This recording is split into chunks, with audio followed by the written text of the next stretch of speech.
morning. Good Monday morning. We only have two more of these small business connections. I am Ann Brennan, and this is ASMM Small Business Connections. We are the podcast for entrepreneurs by entrepreneurs.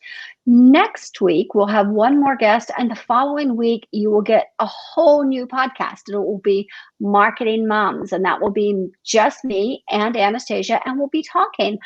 In case you guys are wondering why I look this tired, I had the most wonderful weekend. I was in Boston. If you have not been, it is the best city. I've been, but only on marathon weekends, which is also a cool time to go. But marathon weekends, you're busy. You don't have time to see the city. This time I did. And I just want to say, if you go to Mike's Pastries. They have cannoli. I had my very first cannoli of my life on Saturday, and it was delicious. I know, waited my whole life for it. Crazy. I also want to remind you that you can ask questions here because we are live. We're live on Facebook, Twitter, and YouTube. So if you're on any of those platforms and you leave a comment and we are still live, then we will see those comments and we can answer them for you. So please do that. I want to introduce my guest today, and I'm going to do it a little bit differently. She is wonderful, but I'm going to do it from a personal standpoint. I want to say I have what I consider to be a really big personality, and I take up a lot of room, and I think I intimidate people. Sometimes my kids tell me I'm terrifying, which means that most people don't correct me or push me as hard as I should be pushed. And Cristel was my business advisor through the Goldman Sachs program, and holy cow, she did not stop. She pushed so hard, and it made me better the entire time. So she's a wonderful person. She works with businesses across the country, I think, and she helps them to grow their businesses. If you're looking for somebody, I cannot recommend her highly enough. I've never said that on this podcast before, so the fact that I'm saying it now says a lot about this woman. So let me introduce her. There you go. Hi, Cristel. How are you? I am awesome. Thank you for having me today, Ann. Yeah, this was great. And you really did. You pushed me so hard to do better each week. You know what? I give people what they give me because it's about energy. It's about being able to reciprocate that. And I come wanting it more than you do, but it's your business. So my job is to ask those hard questions to get you thinking differently and stepping outside your comfort zone.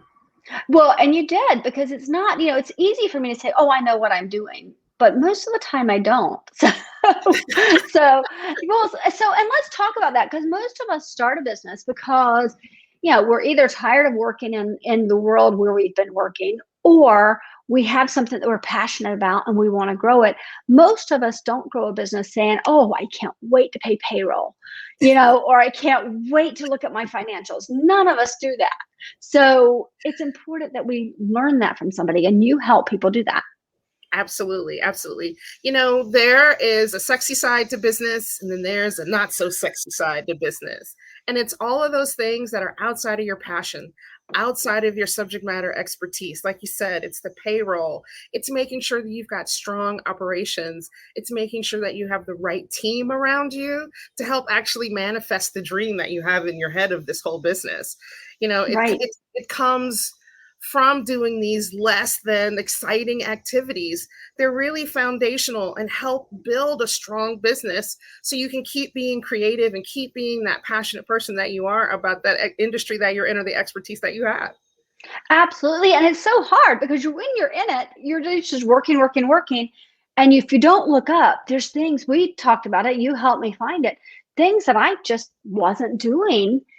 Yeah. Or wasn't even selling, things that I do that I was not selling at all. And so just having the conversation with you was a reminder that, oh my God, why am I not selling that? So having a business advisor is huge. It's really important for someone to help provide perspective, right? Business owners tend to be on an island. They tend to isolate themselves and immerse themselves very deeply into the work that they're doing, and they're putting out a lot of fires. And sometimes those fires take their attention away from their core passion. Because they're putting out so many fires, they lose sight of their vision. They lose sight of opportunity to grow and strengthen their business. A business coach is someone that can help you see the landscape, help you understand the environment in a different way than what you may be seeing it from your position as owner and founder of your company. And I have worked with you, for 16 weeks, and Yeah. I've worked with other business coaches, and I've never had anybody say that, but it makes sense. So when I go in for a marketing call, I was telling my husband this. I had a potential client on Friday, and I went in and I gave him 3 little tidbits while we're sitting there, and each of them for him were like, oh my God, why haven't I ever thought of that? I'm like, because I'm on this side. But it never occurred to me that that's what, as a business coach, you have as well. Absolutely. I'm here to tap you on your shoulder. It's as opposed to a good devil and an angel sitting on your shoulder. It's a well-rounded business advisor that taps you on your shoulder and says, hey, I know that things are tough in your business. That's usually when the call comes, right? Right. They're looking for something different to happen. Well, for something different to happen, you've got to do differently.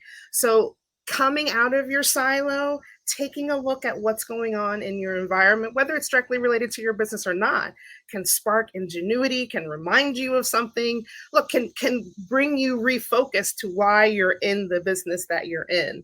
So all of these activities can happen with the assistance of a business coach. Even if you're in peer groups talking to other business owners, don't remain an island. Get a network and remain surrounded by new energy. It keeps you going. Absolutely. Yeah. If you're on your own, what does that say? There's a saying that if you want to go fast, go alone. If Yes. you want to go far, Or go together. Absolutely. Yep, It takes absolutely. a village to raise a child. There's logic in group and community. It's not necessarily adversarial, right? There is enough out here for all of us. We just have to decide which part of the pond that we're going to grow in. Absolutely. All right. Well, let's talk about growing. As we're growing, what are some of the biggest mistakes business owners make? Wow. There's a really long list, but they all revolve around common themes: the people, the profit, and the purpose. Those are the biggest mistakes that I see business owners making, whether they don't have the right team or they're not maximizing the team skill sets that they have. They're not paying attention to their profitability. They're not looking at their bottom line. They're not even sure if they have a profit from the products and services that they're selling. And then, of course, their purpose. They lose sight of their why. They forget why they're into it, and they're just kind of burdened by the tasks of the day-to-day business operations. Absolutely. And I will tell you on the profit thing, I really wasn't sure. I wasn't, I thought, okay, well, I'm bringing money into my life, right? I've got money coming into my household, but am I really profitable? Does this make sense? And it totally does. So Right. yeah, It's something that you really got to look into in a way that you may not understand it without having this kind of business acumen. Because sure, exactly. like you said, there's money coming home, but is it the right amount of money? Am I actually decreasing the equity in my business by taking these draws? Am I paying myself in the right way? All of Right. these little nuances can affect profitability in your business. We haven't even started talking about pricing the services or making sure that you have customers that are the right customers that can actually pay for the services that you're offering. Absolutely. Yeah. And that was another thing that we learned. But I think so much of the time we're afraid to look. We're like, I You know, know that I yeah. could call her. Money is so emotional. Look, it was probably one of the hardest things that I had to learn and really start to embrace as a business owner is that the things that you learn from your parents may not have been the best tools for you as a business owner. So you have to gain new information and relearn tasks and activities when it comes to really understanding profitability in your business. You've got to really take a step back from the emotional relationship that you may have with money that may be clouding your vision, right? There's this whole talk about living debt free, but having a debt free business may not be the best move if you're really looking at strategic growth. So, Right. learning more information about your business acumen and developing those skills on the financial side of things makes it easier to grow, look stronger and more efficiently. Yes, absolutely. You've got to I mean, what was the old TV show, right? Knowledge is power. Yes. Schoolhouse Rock, knowledge is power. Look, G.I. Joe Absolutely. said it. Now you know what I mean? Exactly. All right. So let's talk about, so what are the strategies for growing your business? What do we do? You know what? It really is up to the beholder, right? How do Right. you envision growth? Once you decide your trajectory, right, then you can plan your path. But deciding that trajectory can be a really difficult part because you may not be able to see how you can grow. You may think of growth as making more money come into your business, generating additional revenue. That's fine. Generating additional revenue is a very good, strong tactic, but do you have enough cash flow within your operations to sustain that increased revenue? Because increased revenue means you're doing more selling. Do you have enough people to handle those new sales? Do you have long-term customer support for when after the customer clicks buy or signs that contract? What happens next? So you want to make sure when you decide your trajectory that you have the infrastructure in place to actually execute and get that roadmap to that destination. So Right. that's really a key strategy, is deciding that trajectory. You look around at your environment, what others are doing in your industry, what your competitors are doing. And I hear a lot of business owners say, well, I really don't have competition. I don't even think Oh, about them at all. I love that one. I think it's great. Sure. No, they're not going to encroach on your territory, but they may do something that you don't do so well, very well. So there's something for you right. to learn about them. They may have a customer segment that you want to tap into. How did they get into that market? Learning those trends, that's going to help you pick that trajectory. Exactly. You know what? We never say it, and there has to be another word for it, because sometimes if you're really uncomfortable with the idea of competitor, what if you just think of similar businesses? It's not a competitor; it's a similar business. So Similar we're business. Yes. yeah, we're working with right now an energy company, and they're a small energy company, very small. But what we're doing is comparing them to a couple of gigantic energy companies Oh, yeah. and saying, how did they get there? What are they doing? What are some of the things they're doing that you could do? So maybe, because we hear that all the time, I don't have any competitors. Like, but you do. And you need to know what they're doing. That's right. And sometimes you learn from them. Used to work for a running shoe store, and I would pay attention. I'm like, what are they doing over there? Oh, I didn't know it was National Running Day. Yes. Look, here's You a know, story about this buried in the Amazon story. They were okay. actually hired by Barnes and Nobles to build their online retail opportunity. Right. Amazon was definitely not in direct competition with them at the time, but had aspirations to be better than them at the book selling game. So they Right. took a job with someone who was somewhat of a competitor, but they couldn't really, they weren't on the same playing field. You know what I mean? They were in the same Right. industry, they weren't on the same playing field. But through that work, they learned a lot about Barnes and Nobles. And I don't know Right. about you. When was the last time you were in a Barnes and Nobles? I know, right? Exactly. Actually, I'm horrible about that anymore. I know you still read paper books.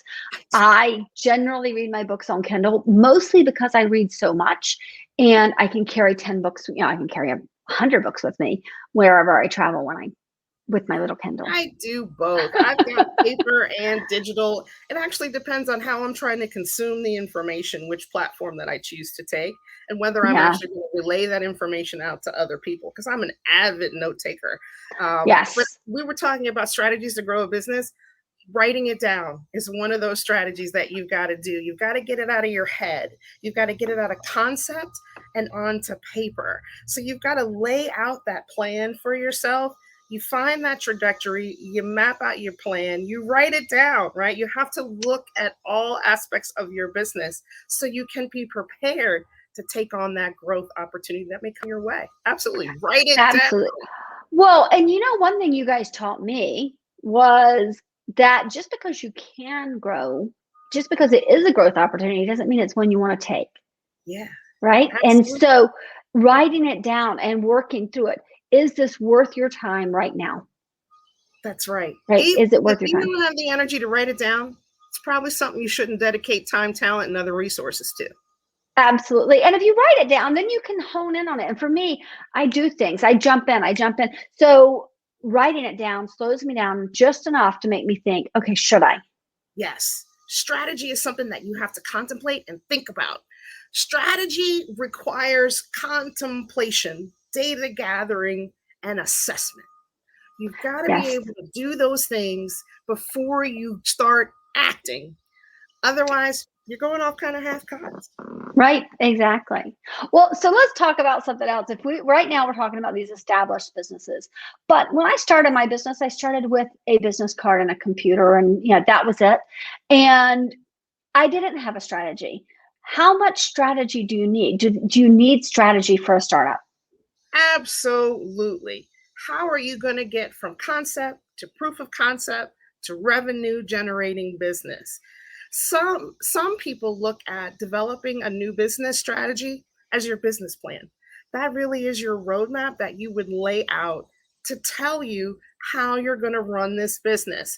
And when a startup takes the time to compose a business plan, whether it's a one pager or something way more voluminous, it gives them measurable goals. It gives them performance measures to strive to. It even gives them insight on where they're going to get their first customer from. Because that's really important Right. question. Yeah. Yeah. Well, and we find that with in marketing, right? We sit down and we do a brand assessment, right? Who are you? What do you stand for? Who are your customers? And it is really about 90% of the time the people I'm talking to have no idea.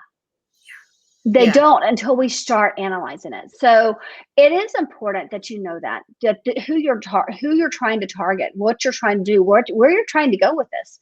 Is this going to be a lifestyle business, or is this something that you're like, I want to be the next Amazon?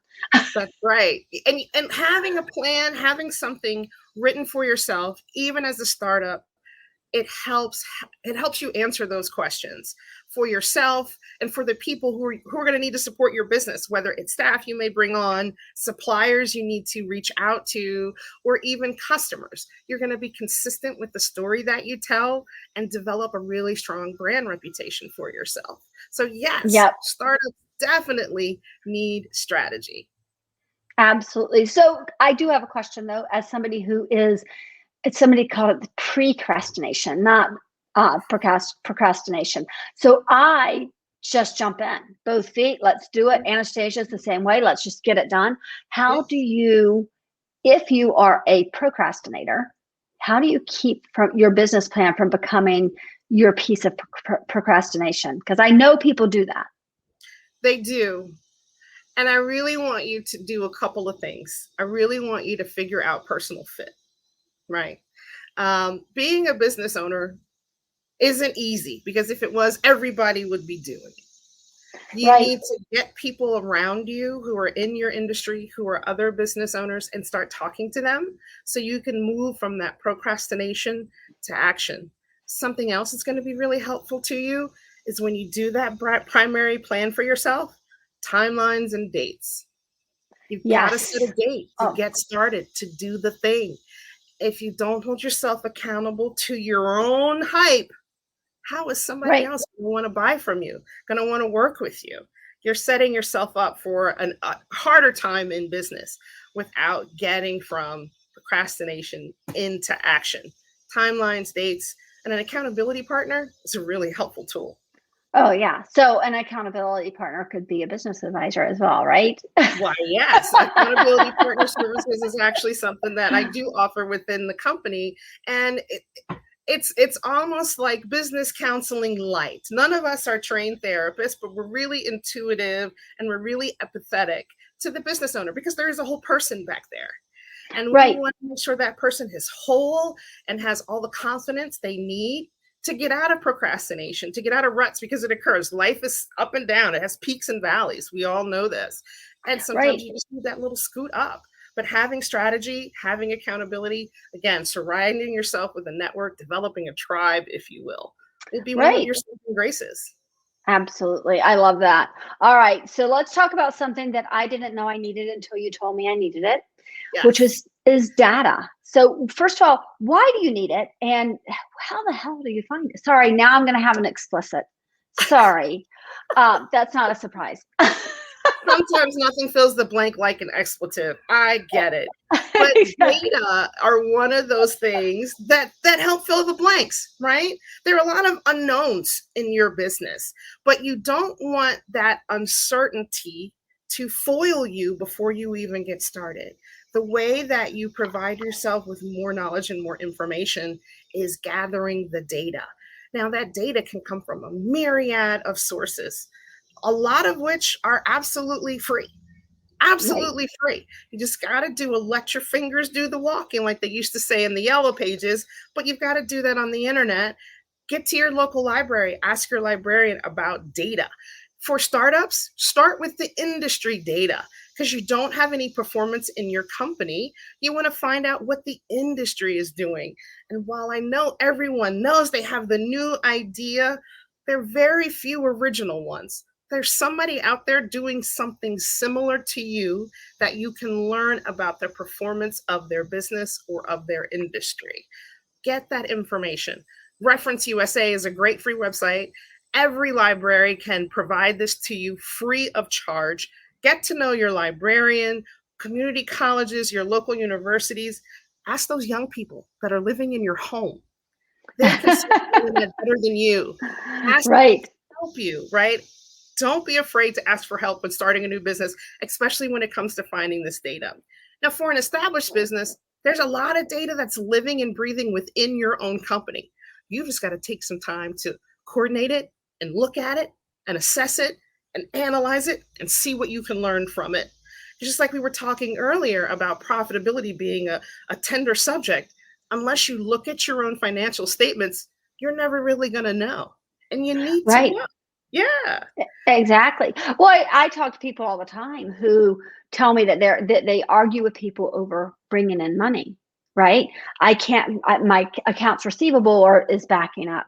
And for me, luckily I had Anastasia who set it up so that all of our stuff comes in electronically. There's never any chasing anybody down. But if not, you could say, oh, it's not so bad. If you don't look at those numbers, you don't know how bad it is.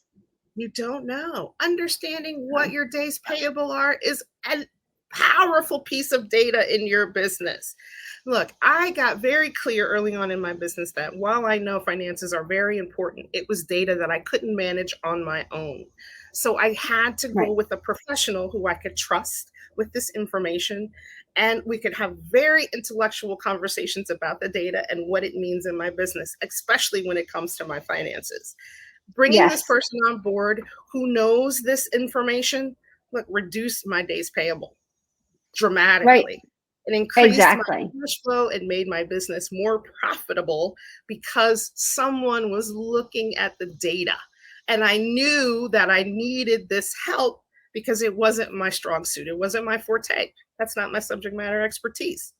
But you've got to Right. surround yourself with a team who can read the data, who can look through that information and give you key metrics, key dashboard points that says, hey, business owner, we need you to take action here because these pieces of data are telling us this about the business. Exactly. And I think to do that, at least for a small company, sometimes it's not even about the money of hiring somebody to do it. It's about the fear that they're going to see how wrong you've been doing it. Yeah. You've got to be vulnerable. Well, and you're not alone in that. That's No, you're the not. crazy thing is we think, oh my God, the CPA is going to think I am just an idiot. Well, she has seen a lot of idiots. She And a has lot seen, worse. Yes, you're not the yes, only she's idiot. seen a lot of people who are She's got a idiots. whole business built on idiots. It's okay. You And know what it's I'm saying? okay. But Exactly. We're you can not meant to know learn this. more. Yes, we're not. I'm not an accountant. I am Right. not a tax expert. That's not Right. what I do. I'm a coach. I'm a consultant. I help pull information out of people, not balance my books. I only have Right. 10 fingers. That's where I stop counting. 10. There you That's as go. far as it goes. Right? So, in order for me to really tap into that data in my company, I needed someone who had that expertise. But I also had to do Absolutely. my part and keep learning about it. Even though I knew that I was making mistakes, but I had to keep learning about it so I could come solution focused to talk to that professional and not problem focused.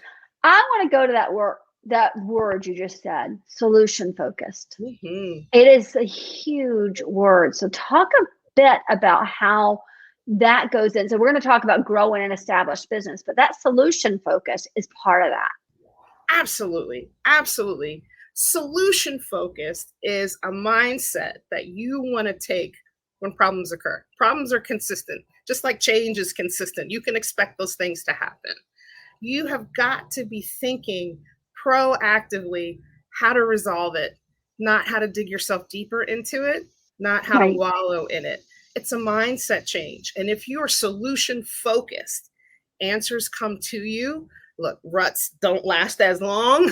And Right. success is more likely to come your way when you're solution focused, whether you're advocating for yourself, trying to advocate for your business, trying to get a new customer. Solution focused is where you want to be when you're marketing to a customer, when you're even looking at how to fix the problems that have occurred in your business infrastructure. Got to think about solutions, not about the mistakes that you made that got you here. You just want to Right. learn how not to make those same mistakes to get Right. different results. There you go. Absolutely. Yeah. Absolutely. So let's talk about growing an established business. When we, for 2 years, I said to my staff, I know there's something else we can do. I know there's something else we can do to grow this business. And for 2 years, I said it, and all of us kind of looked at it and we went, I don't know. I don't know. Right. So how do you grow an established business? You know, we start with a very difficult exercise, but it's a central exercise, which is a lot of brainstorming. Right. We do a lot of brainstorming. And for a lot of business owners, it's a difficult thing to do because the brainstorming that you may get from peers in other industries don't always hit the nail on the head for how you may envision growth in your business. But having that input can jog creative spark that you may not have known is there. And besides, those people who are on the outside of your business looking in, they could be potential customers. So Yes. if they're coming to you with ideas that can solve their problems, again, solution focused, you're Right. going to create that opportunity for growth. Looking at what the customer's problems are and being solution focused about how your products and services can fill that void. Yeah, that is great. And it's something that it occurs to me, you don't all have a Talbot Watkins. So I had a Talbot Watkins when I started my business. Went to him and I said, I do social media marketing. And he said, awesome, I'm going to hire you, which was great. And then he says, can you write blogs? I was like, well, yes, I can. And so I added blogs, and he says, well, what about some email marketing? Well, of course I can do that. And he just kept asking me these questions, but not everybody's going to come to you and say, hey, can you do these things? So in one conversation with Talbot, I added 4 new services, but you're not always going to have that. So you need to be listening for that. You need to be listening for what problem are they having that you might have the solution for. That's right. And look, 2 ears, 1 mouth. There's science in that ratio. You need to listen more than you talk a lot of times because there's a lot in banter that could be the next $1 million deal.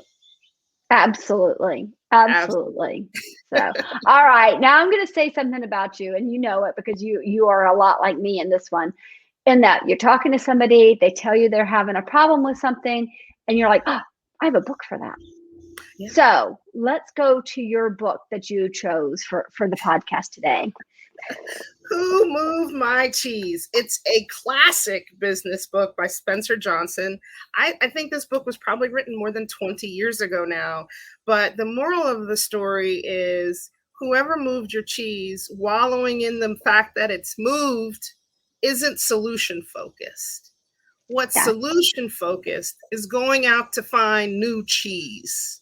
Right. That's the moral of the story. They talk about rats in a maze and they give them names, hem and haw. I won't give away the story. It's a short read. It's available at your public library on Amazon, probably less than $3.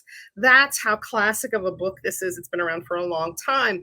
And it really talks about that. You were talking about procrastination, precrastination. Oh my gosh, the sky is falling and the sky hasn't even fallen yet. I don't know what to do. They move the cheese. All of these emotions that you can go through when the goal that you thought was your target moves. And you have to be able to adjust and rebound and align your journey to still make it to the new destination. Well, and that's what we saw last year, right? Yes. We saw it when in March, when some people were like, oh, I just don't know what to do. And other people were like, oh, I know what I'm going to do. I'm going to try this thing I haven't been trying, but I think I can do it. That's right. Look, it expedited businesses going to take out and carry out and curbside. Those things happen as a result. I mean, there's more food delivery now than there probably has been. Groceries are being received at homes. Lots of things that were sort of on the fringe are now mainstays as a result of someone moving the cheese and wrapping it in a global pandemic. Right? Absolutely. Look, amongst all that chaos, there was opportunity because very smart people took a few moments to take a step back and look at the situation, see how people, customers, are reacting in this situation. Okay, if I sell cannolis and I have them in a shop, but people can't get to my shop, how can I get them cannolis? Because people still have sweet treats and it makes them feel good in a time of crisis.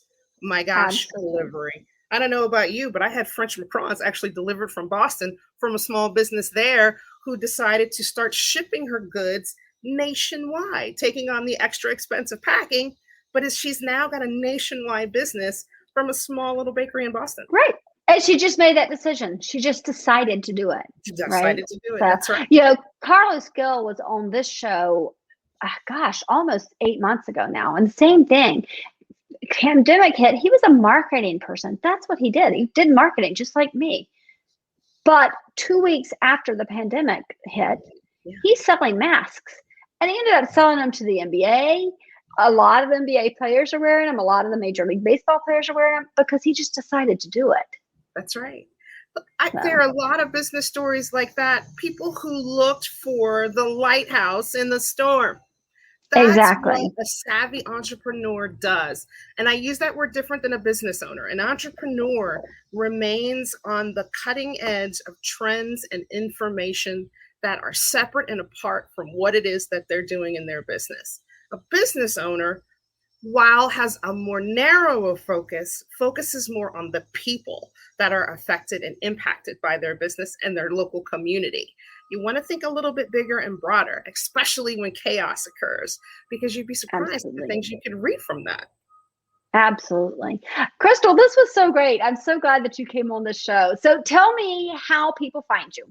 People can find me if they look. I'm usually at home because I work from home with the pandemic. Had to innovate how we do this, right? Absolutely. Everydayconsulting.net is my URL, but you're always welcome to call or email us. 443-853-1967 is our corporate number. And I'm emailable, cristel.sias@everydayconsulting.net. Awesome. And, you know, let's go ahead and do a plug for the Goldman Sachs program. Who should apply for this? Who should apply for the Goldman Sachs program? Now, we do have a pre-scripted list of qualifications you should meet. We really would like to have full-time business owners who have at least 2 employees in their business, one of which can be themselves, okay?